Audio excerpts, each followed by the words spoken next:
This is Product by Design, a podcast by Prodigy, where we explore technology, artificial intelligence, user experience, product management, and the philosophy of building products and companies.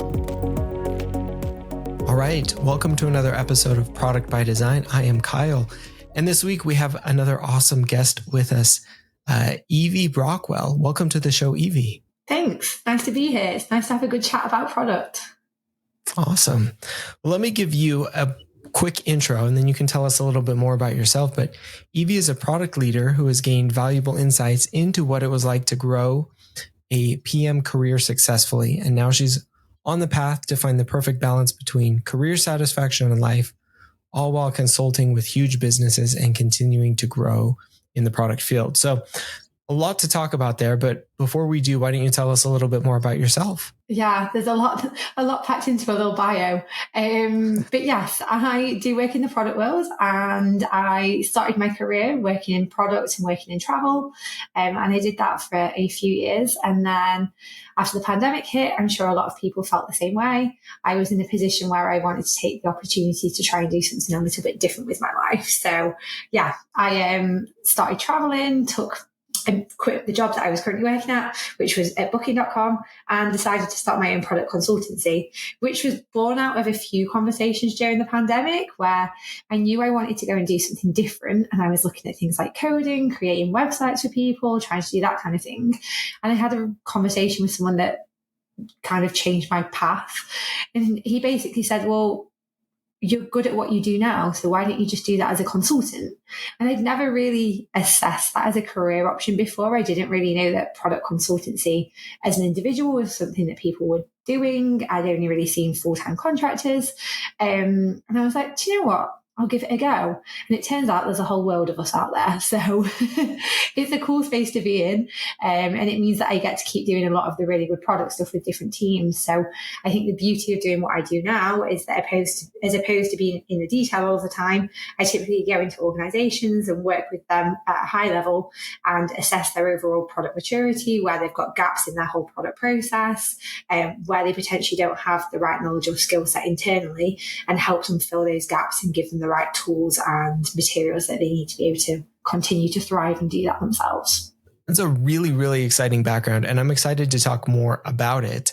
But before we do, why don't you tell us a little bit about what you like to do outside of the office and obviously outside of some of the work that you're doing?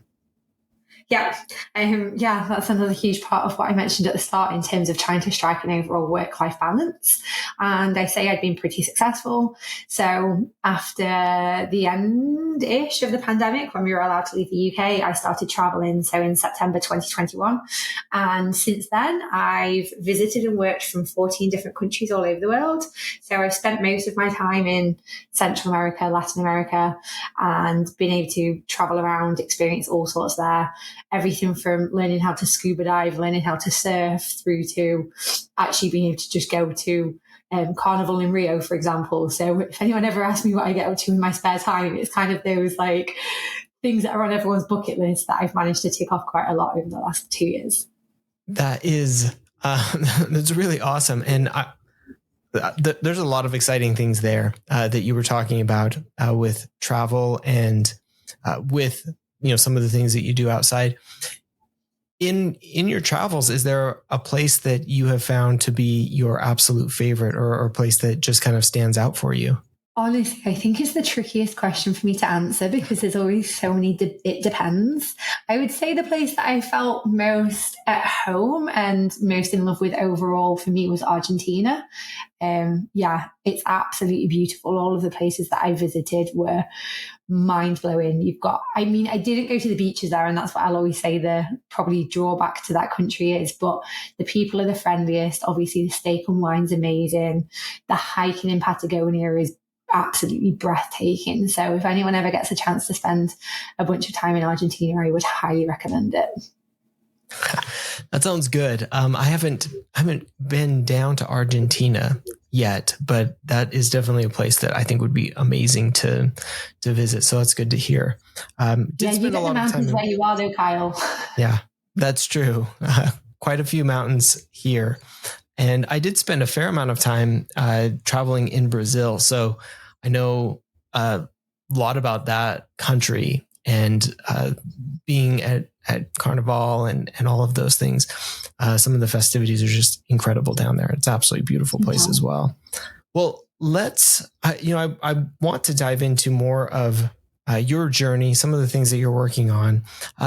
But, you mentioned at the beginning, kind of getting into the career and then realizing, kind of shifting to more into a consulting role and doing a lot of the things that you're doing now, both helping companies, helping product teams, helping individuals.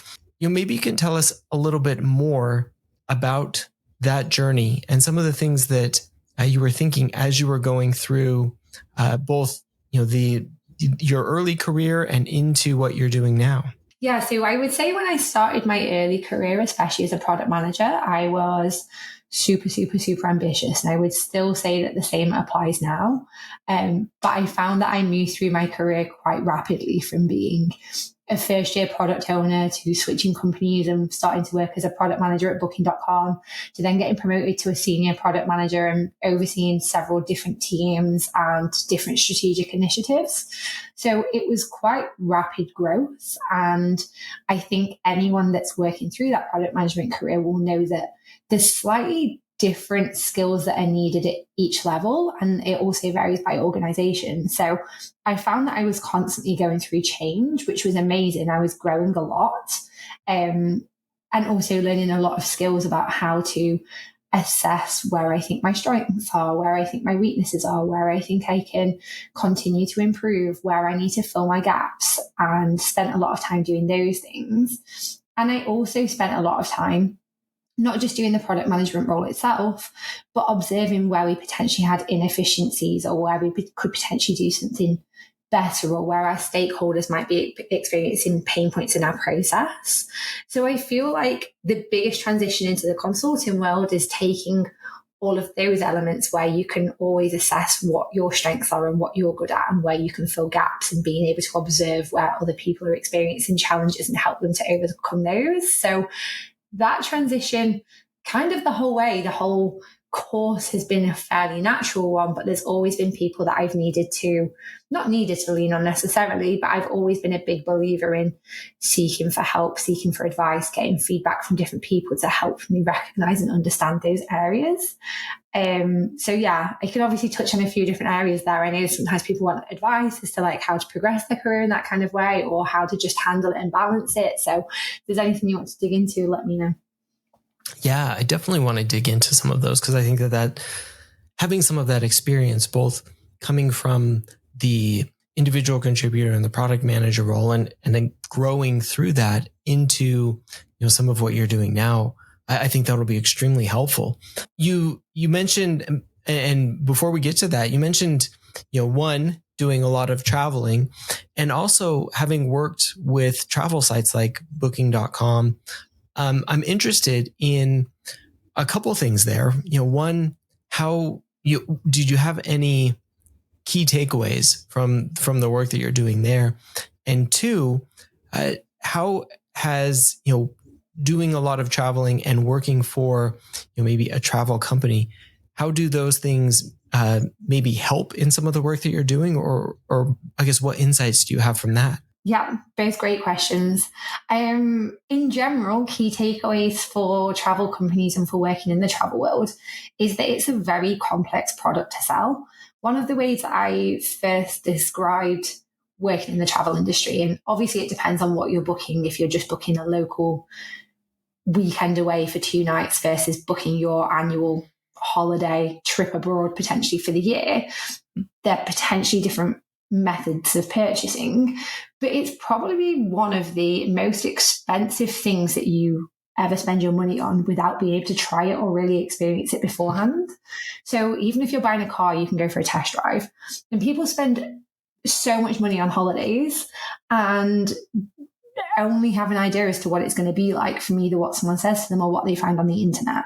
So selling a holiday over the internet when people are going to be parting with so much cash is something that you have to take quite seriously and give them all of the information they need to make that decision about what's going to be worth it for them. And I mean, I would say it's rare that people don't like holidays, but I know lots of people have different preferences. So there's a lot to try and get right in that online experience.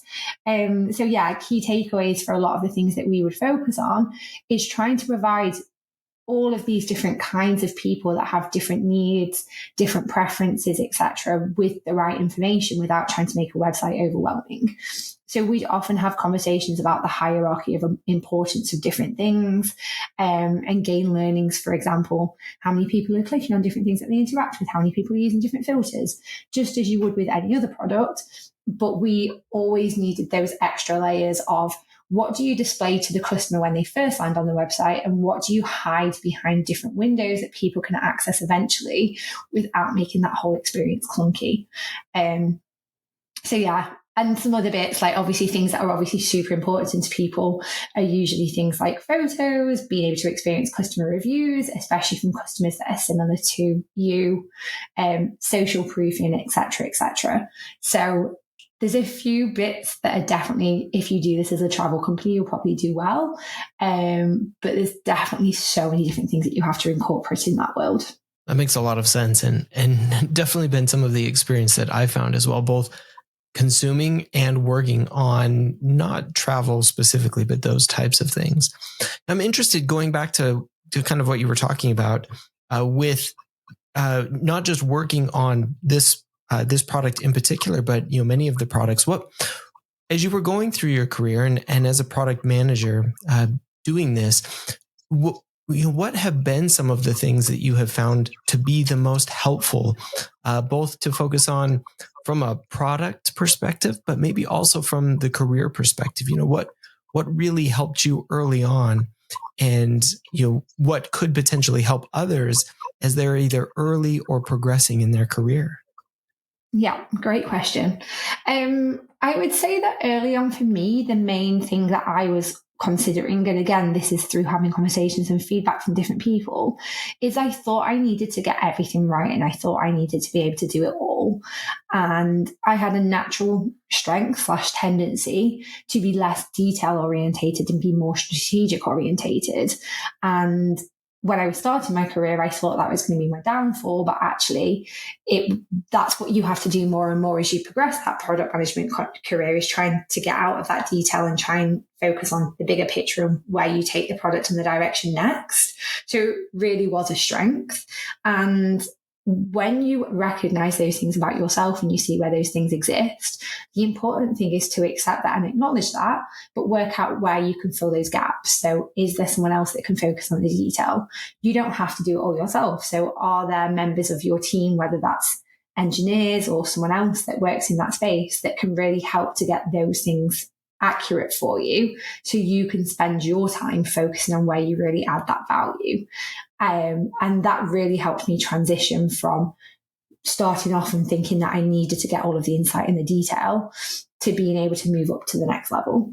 I think that that's really good, and something that I think is easy to get caught in, at least in my experience as well, that you often have this feeling of, kind of like you mentioned, needing to get all of the details or have literally, everything mapped out or all of the answers, and being able to take that up a level so that rather than being in all of the details all the time, you're in fact thinking much more strategically and much more broadly about the products that you're working on. I think that's incredibly, incredibly useful advice, especially as you're progressing up through some of the different stages from early career into eventually more senior positions and much more strategic positions. Kind of going along those same lines, as you've worked with product managers or seen product managers in various teams that you've worked with or are helping, what makes a really good product manager in your view?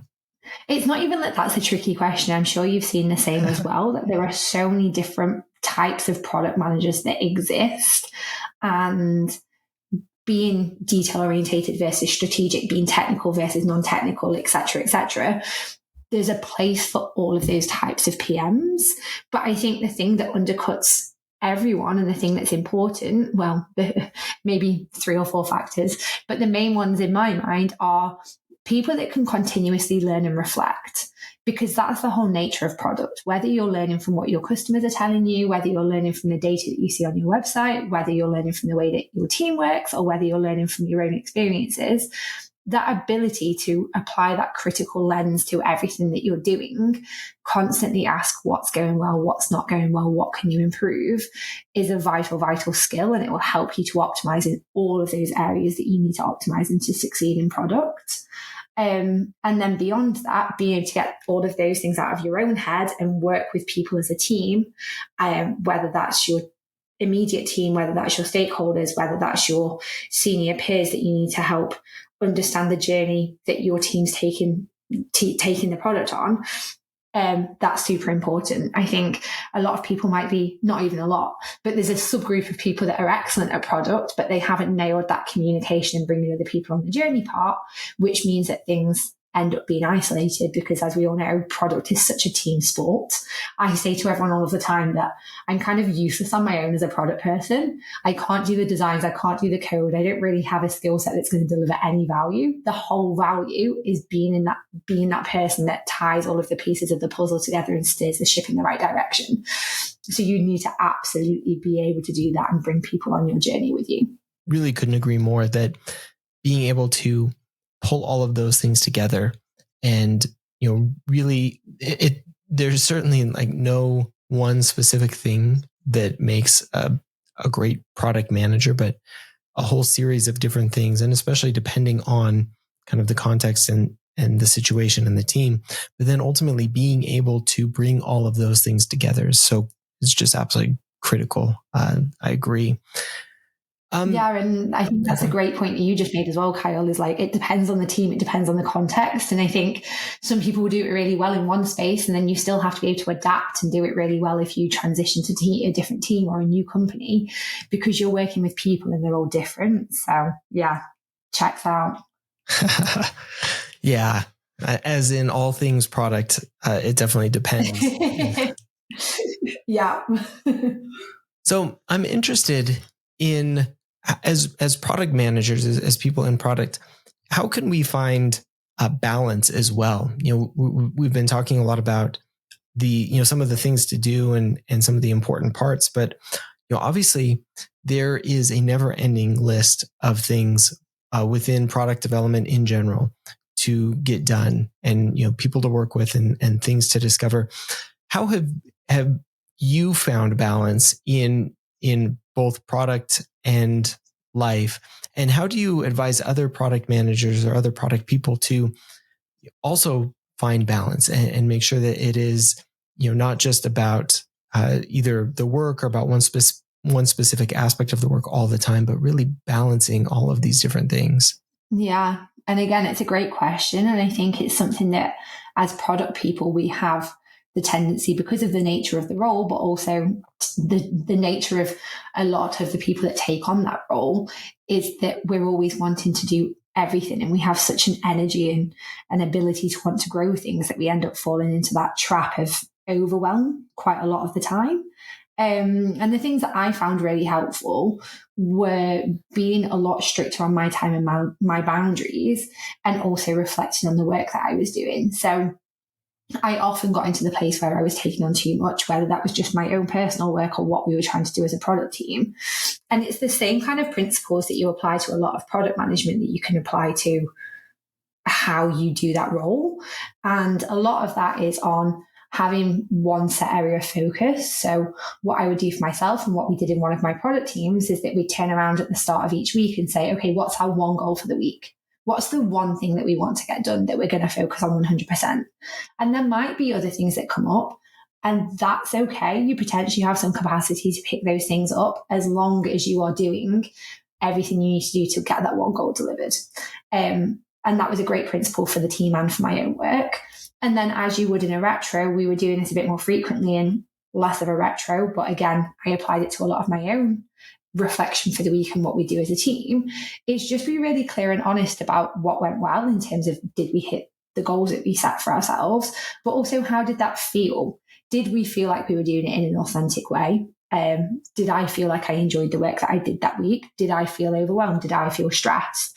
And asking myself those questions, and then just constantly being able to make my own life a little bit better the next week. So yeah, I think that area is super, super important.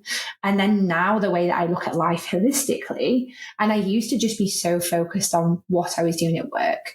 Now a lot of my goals, sorry, that's my own emails pinging. Now a lot of my goals are based on what I want to achieve for my whole life overall. So instead of just sitting down and creating career goals at the start of the year, I sit and create life goals. So what do I want my overall life to look and feel like? What do I want to achieve in terms of my overall potentially goals to do with how I interact with my family, goals to do with where I might want to go for that year. And then how can I make sure my career works in a way that helps me achieve all of those things? So for example, like this is obviously a clear one. If someone knows they're getting married and having a baby the next year, you might not want to be going for a promotion at the same time. But we don't always sit and explicitly think about our overall life in that kind of way. And since I've started to do that, obviously that's what's helped me create this more wholesome, healthy balance, I would say. I love that. I think you've hit on so many important points. First off, really applying many of the same principles that we do in product management to our product careers, and to the work that we're doing, where we are, time boxing certain areas and setting up the right boundaries for work and our lives and other things, even within work. There are certain boundaries, and then really reflecting on, what is the most important thing? What is the goal, whether it's in the specific week or the specific product, like what is the thing that we're trying to do here?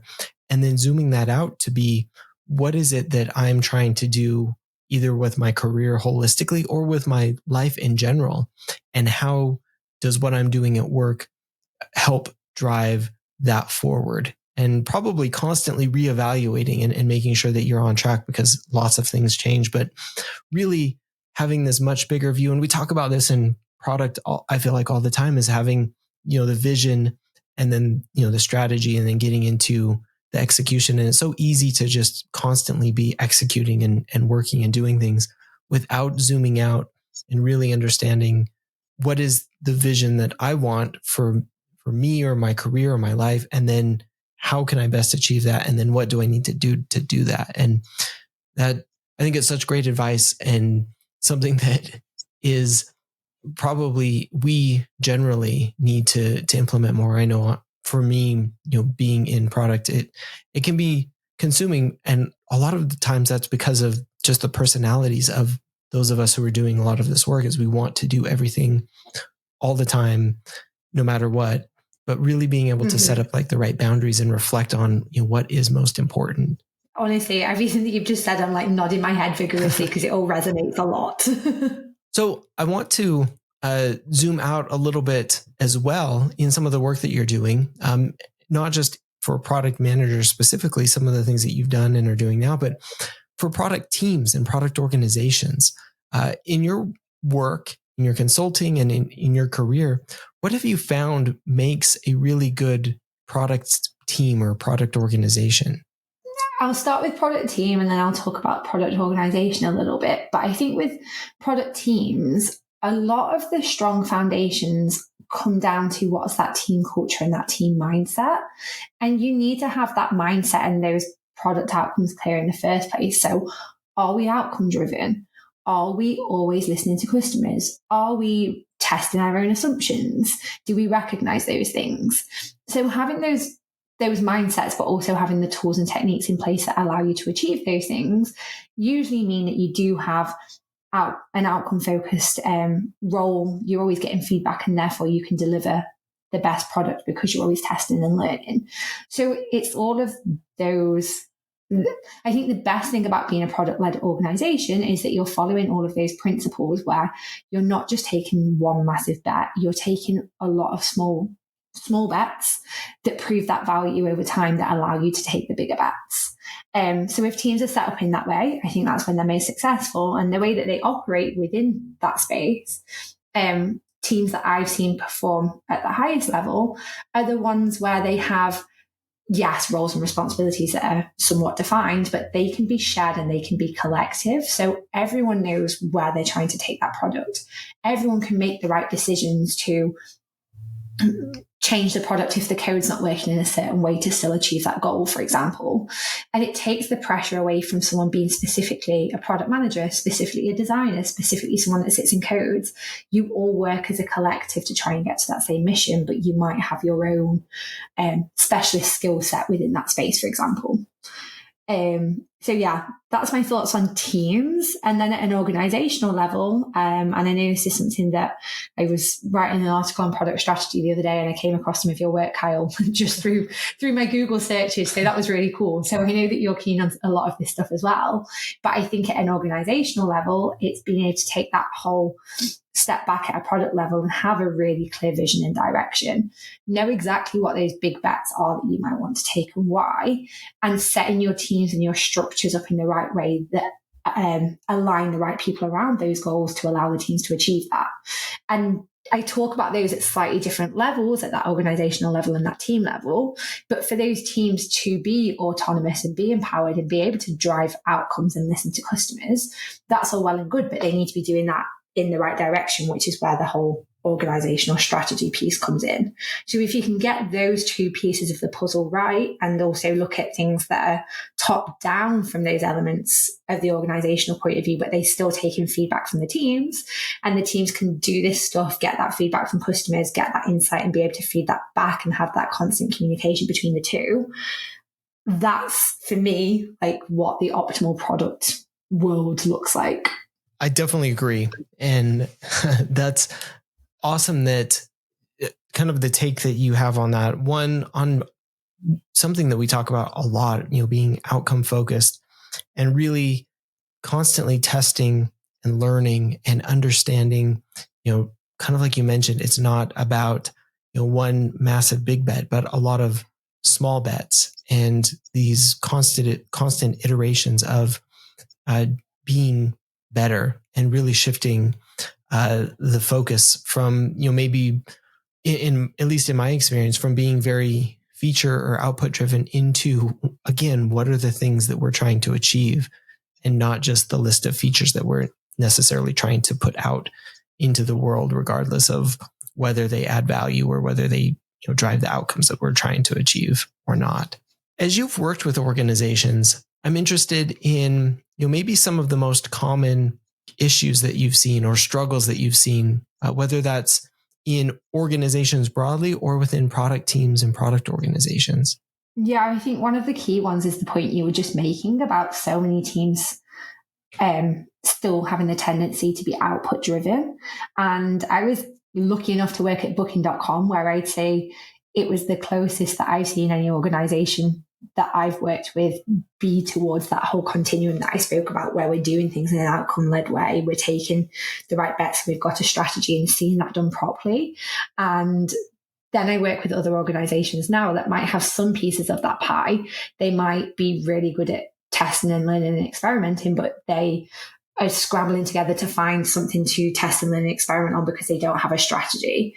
Or other organizations that have a strategy that's amazing and they know a lot about their customers at a high level, and then they've done ideation and transitioned that to features in their own mind, and now they have a roadmap that takes the span of a year that they're continuously shipping features on, with no time to take the feedback from what's working and what isn't working from those, and optimize and really make sure they are driving those outcomes that they were thinking about in the strategy in the first place.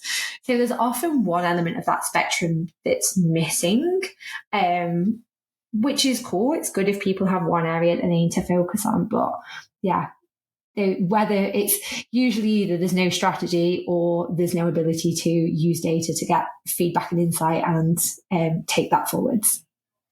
Yeah, no, you've brought up a lot of really, I think, important areas where I know I have certainly seen many of the struggles, and I'm sure just about everybody who's listening can identify with some of those things, if not most of them, as far as areas that that teams or organizations can struggle in.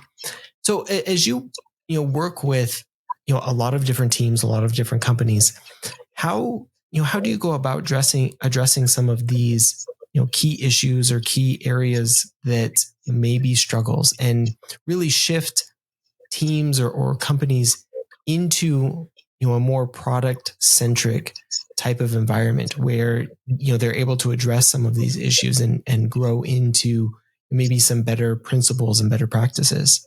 And I mean, first of all, I would say that teams have got to want to do that. I think it's quite hard to come into an area where people don't necessarily want to drive that change. That's a whole piece of work in itself. And there's still things product people can do in this space. And I've coached people on how to do some of these things.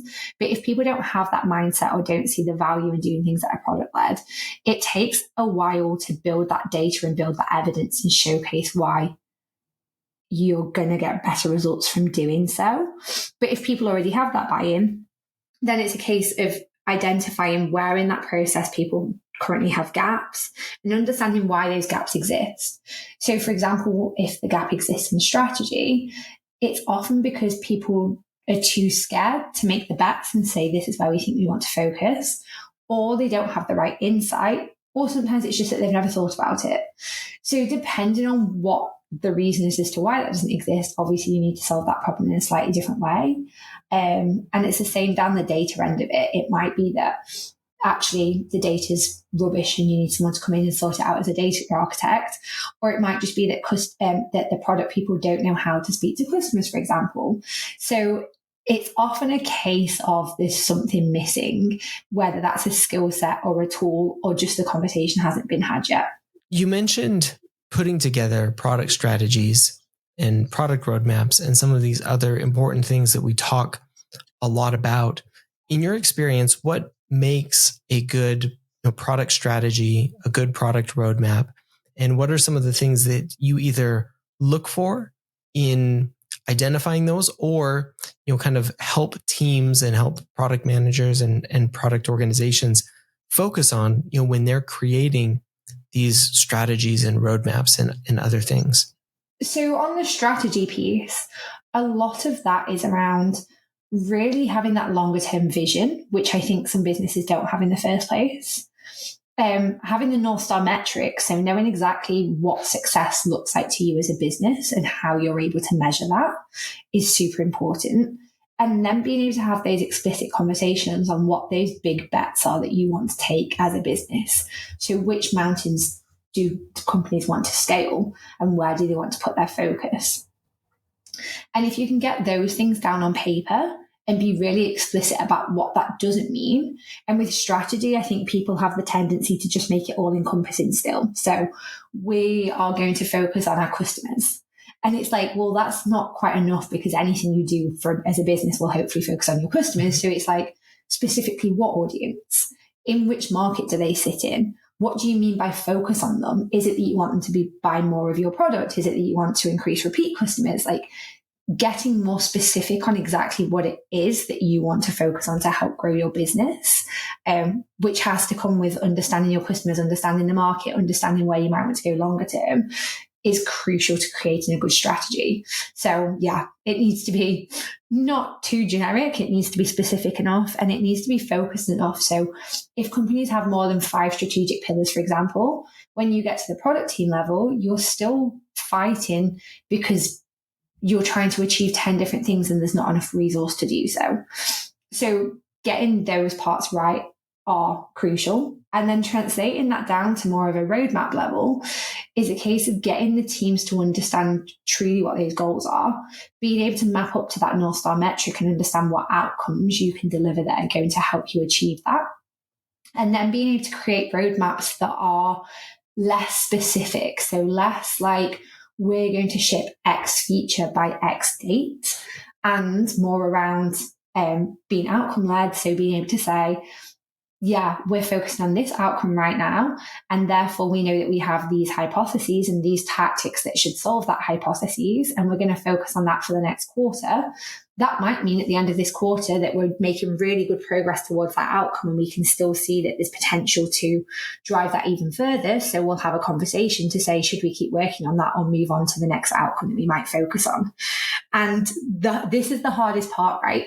No one wants that level of uncertainty. No one at a board level wants you to be saying to them, oh, well, we might do this, we might do that, we might not do that. We've potentially got all these ideas. People often want strict, concrete answers. And I think that's the most difficult part about everyone that can sit there and that can say, oh, let's be outcome focused, let's have a great strategy, let's be hypothesis led. But actually doing it in reality is so much harder because of the difficulty in having those conversations and providing that certainty and creating that element of trust. So yeah, that's often an area that needs to be focused on.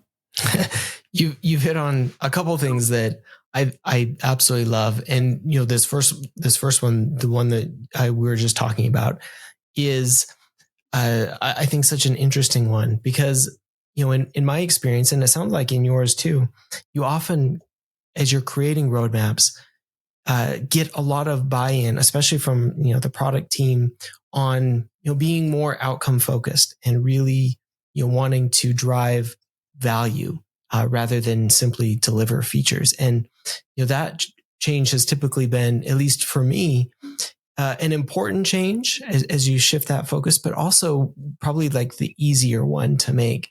And it's when you start to get up into like leaders and executives where all of a sudden, that may be great. We definitely want to do that, but where's the list of features and the dates that they'll be delivered on?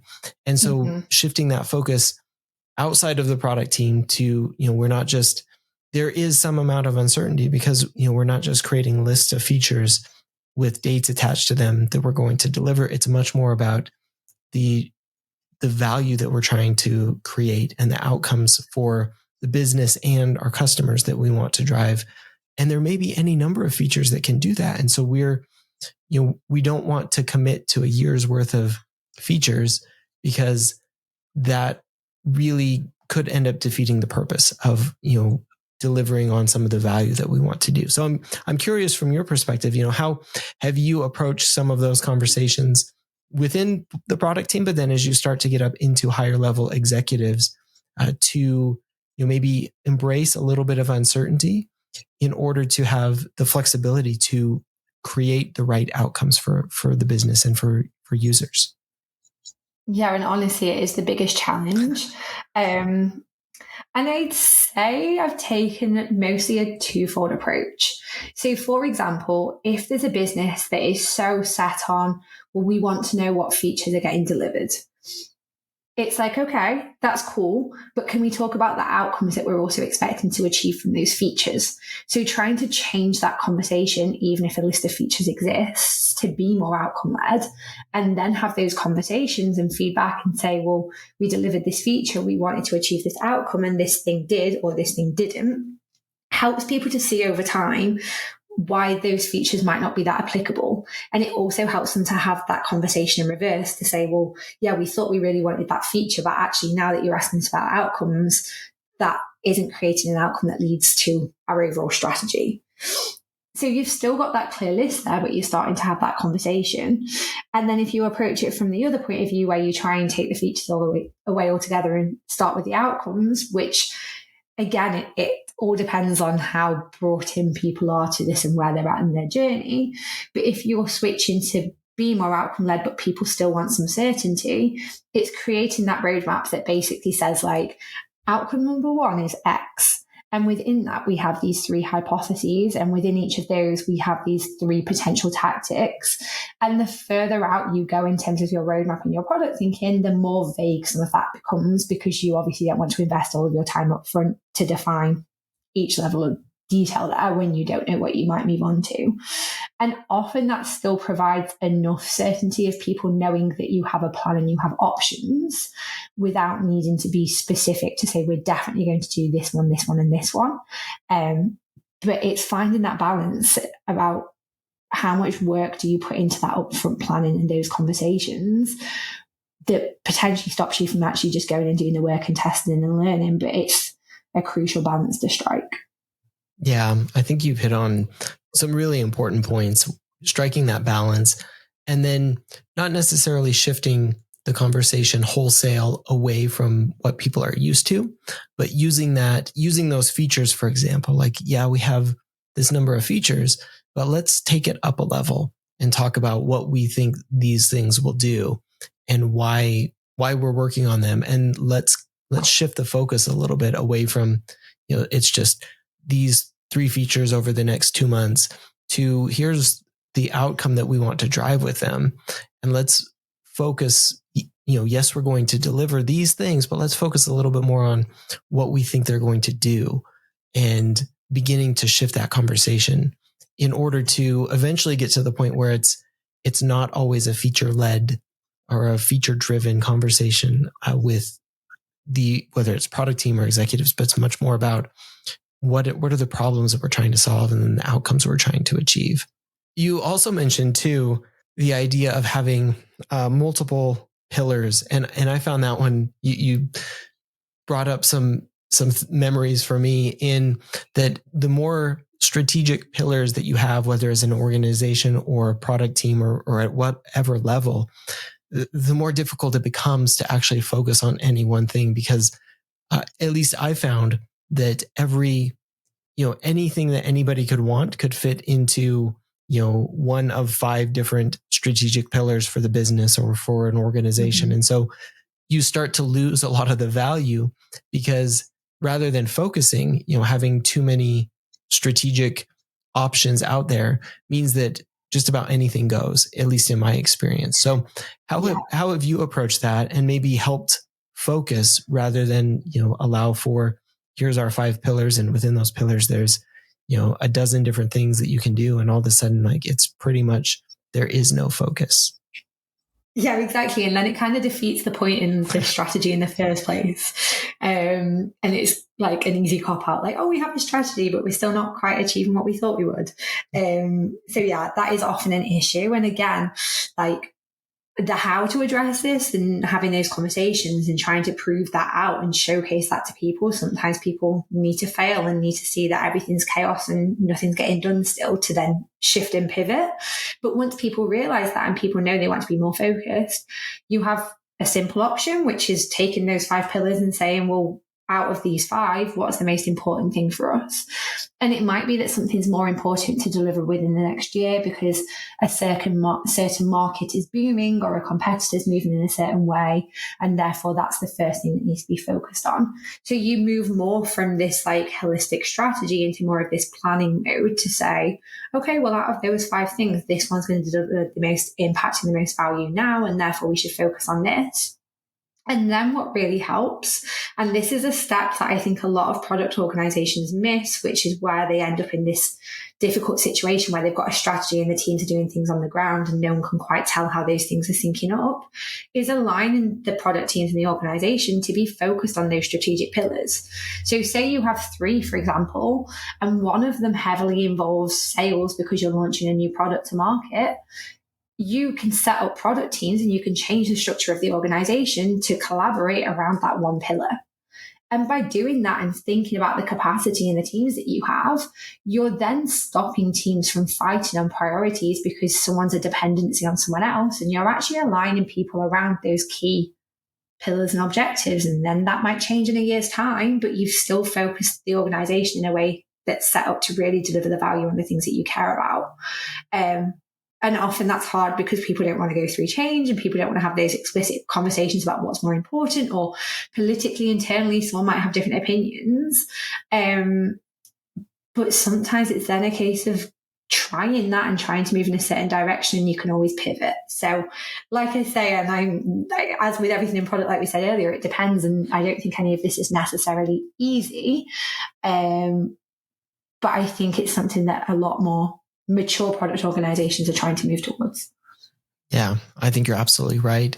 And I think you've touched on a couple of really, really excellent points, and really finding the right priority or small set of priorities and then aligning everybody around them. It's not to say that you won't necessarily do all of the things at some point, but what is the priority for right now? And how can we align teams around that specific priority rather than having teams competing across multiple priorities and like you said, eventually creating multiple dependencies on, well, we need this in order to do this thing. And so, the other team may have to stop work on what they're focused on in order to help the other team overcome that dependency. And it becomes all of these things, but becomes much simpler and much more, not just productive, but valuable to really align around that. So I think that that's a great point that you made. Thanks. What advice would you give for anybody starting out in product management or early in their career and looking to really move forward in it? Yeah, sorry, I was just still laughing at the fact I'm like, thanks. Sometimes when you have these conversations, I find them amazing because it's like the more we bounce things off of each other, the more I'm like, yeah, this does all really make sense, doesn't it? But it sometimes does just feel like this product, like optimal product world that we feel like we might never get to, but it is possible. So yeah, I can go back to your question now that my brain's back in tune. So yeah, sorry, could you just ask me what you asked me again, Kyle? Yeah. And I completely agree. It's great to have these conversations because I feel like there is this optimal place that most of us feel like we would like to be at. And obviously I don't think anybody is there. And so being able to just talk about what are some of the difficulties that you've experienced, that I've experienced, and how have you overcome it? And, we know where we want to go, but there's often all of these different obstacles and things to overcome in order to get there. But it's definitely helpful to talk. And if nothing else, know that so many of us are facing the same challenges across all of the work that we're doing. Yeah, and maybe together we'll manage to solve it eventually. Yeah, exactly. So what advice would you have for anybody either starting out in product or looking to really drive their career forward?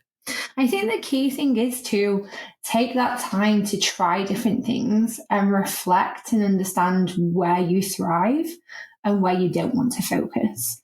And that's important if you're starting out in product, is to just try different areas and get as much experience as you can and learn from other people that are doing the role as far as you perceive it extremely well, which might mean switching organizations or stepping into a different product team or working on different kinds of products. And then as you progress your career, it's that same principle where you're constantly going to try things and you're going to see where you're succeeding and where you're not succeeding. And I think as the underlying thing that we've spoken about in a lot of the conversation just then about how to do some of these things really well is how to potentially work in different organizations and how to influence people to do things better. And that's a key skill to learn. So if you can really start to practice that influential skill, then I think you really start to drive a lot of the change that you might want to see as a product person. I couldn't agree more. I think experimenting across a number of different things and really getting to understand the role, the different ways that can be done. And like you said, the things that you really enjoy and thrive at, and the types of places or teams or organizations where you can really thrive in the right way.